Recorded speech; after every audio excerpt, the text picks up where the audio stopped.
Gusto mo bang makaipon ng 50,000 piso sa loob lang ng 6 months? Mukhang mahirap, pero posible, kahit hindi kalakihan ang sweldo mo.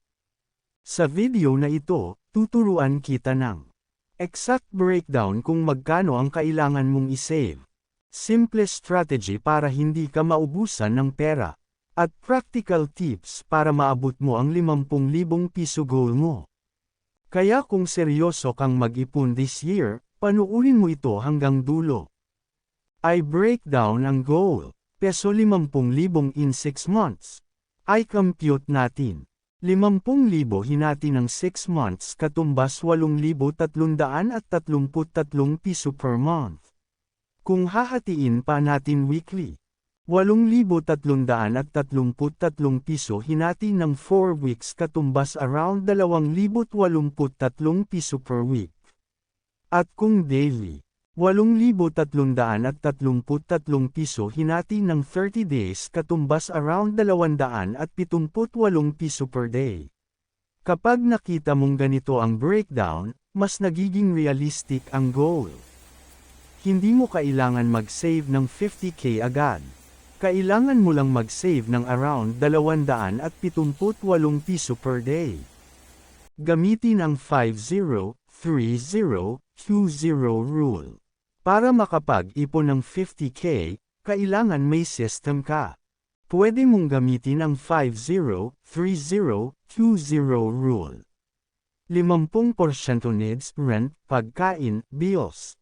30% wants. 20% savings. Pero kung gusto mo talagang maabot ang 50k, pwede mong gawing 30% ang savings for 6 months. Temporary sacrifice lang. Bawasan ang online shopping, milk tea, impulse buying, grab food delivery. Discipline muna ngayon, reward later. Bawasan ang invisible expenses. Minsan hindi mo namamalayan kung saan napupunta ang pera mo. Halimbawa, 150 piso coffee x 5 times a week katumbas 750 piso. 300 piso random Shopee order. 200 piso mobile games top up. Maliit tingnan, pero pag pinagsama-sama, malaki. Track your expenses for 30 days. Makikita mo kung saan ka pwedeng mag-cut.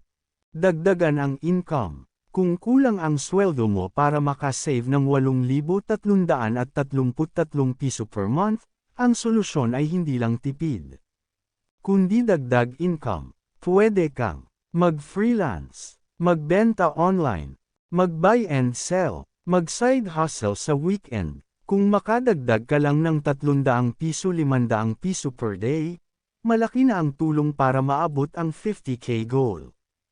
Ilagay sa hiwalay na account. Huwag mong ilagay sa main ATM mo ang ipon mo. Mas tempting galawin. Mag-open ka ng separate digital bank o hiwalay na savings account. Out of sight, out of mind. Mindset shift. Ang pag-iipon ng 50,000 piso hindi lang about pera.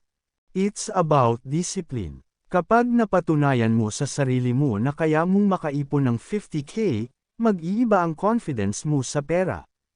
From there, pwede ka nang mag-emergency fund, small investment, pang-start ng negosyo. Kaya mo ang 50,000 piso in 6 months, kung may plano, discipline, at extra effort. Comment mo sa baba, magkano ang savings goal mo this year. At kung gusto mo pa ng practical money tips, don't forget to like, subscribe, at i-click ang notification bell. This is Wealth Wave PH, and I'll see you in the next video.